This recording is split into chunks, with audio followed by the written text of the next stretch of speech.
Сәлем достар, қасқырлар тегінен жататын жыртқыштардың түрі біздің заманымыздан бұрын 15-10 мың жыл бұрын қолға үйретіліп, үй жануарына айналды.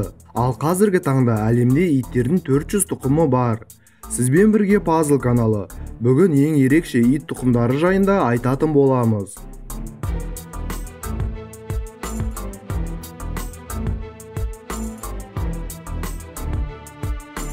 Бұл иттің түрі ғана емес, атауы да ерекше. Перуандық инктердің орхидеясы. Әдемі иттердің қатарына жатпаса да, өзінің мейірімділігімен ерекшеленеді. Күннің жарығында жүруге бейімделмеген, сондықтан байқасаңдар жиі сығырайып жүреді. Бойы 50-60 см, салмағына келетін болсақ 12-23 келіге дейін жетеді. Ал терісі өте жұмсақ, тіпті ұстап сипай бергін келеді. Күндіз жиі демалатын жануар тек кешке жақын белсенділікті танытады. Дэнди Динман терьер. Терьер тұқымдастарының арасындағы ең ежелгісі болып саналады.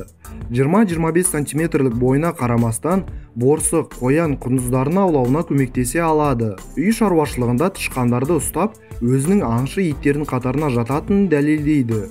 Аяқтары қысқа иттің тағы бір ерекшелігі, ол ауырғанды сезбейді. Яғни ағзасында ауру немесе жарақат пайда болса, ол оны сезбей өліп кетуі де әбден мүмкін. Тұмсығы екіге жарылған ерекше иттің атауы Катал Бурун. Бұл турциялық иттің түрі өте сирек кездеседі. Тіпті әлемде Катал Бурун тұқымдас 600 ит қана қалды. Осман империясында аңға шығар кезде осы итті өздерімен алып жүретін.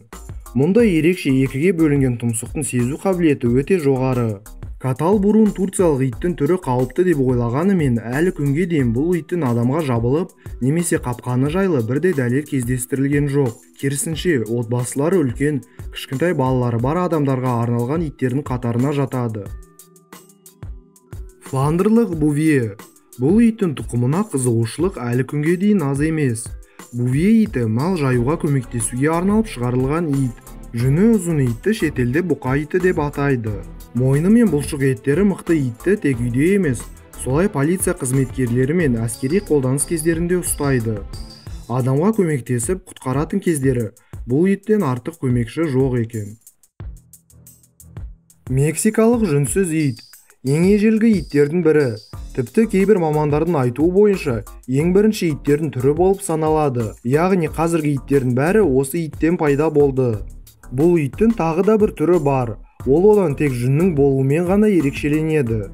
Негізінде мексикалық иттің мінезі өте жақсы және кез келген отбасыға жарайды. Бельгиялық овчарка. Бельгиялық овчарканың Грюнендаль, Лакинула, Малинула және Тервюрен деген түрлері бар. Бұл иттің ерекшелігі ол әрине оның жүні. Бельгиялық овчарканың жүні қалың, қатты әрі бұйра болып келеді. Жалғыздықты жақсы көрмейтін ит әрдайым жүгіріп ойнауды қалап отырады. Бедингтон терьер. Мына иттің түрі қойлардың арасында жүрсе, оны байқамай қалса болады. Өздерін көріп отырғандай, Бедингтон терьер өте қатты қойға ұқсайды екен. Басында аталып кеткен Дэнди Динман терьермен туыстас болып келеді. Ең алғашында аңшылыққа арналған иттің түрі қазіргі таңда түрлі сәнді және әдемі иттердің жарысынан ешбір қалмайды. Әрине, әлемде ерекше иттердің түрлері әлі көп. Олар жайлы басқа видеоларда айтатын боламыз. Ал бүгінгі видео ұнаса, міндетті түрде лайк басып, Пазл каналына жазылып, өз достарын шақыруға ұмытпаңыз.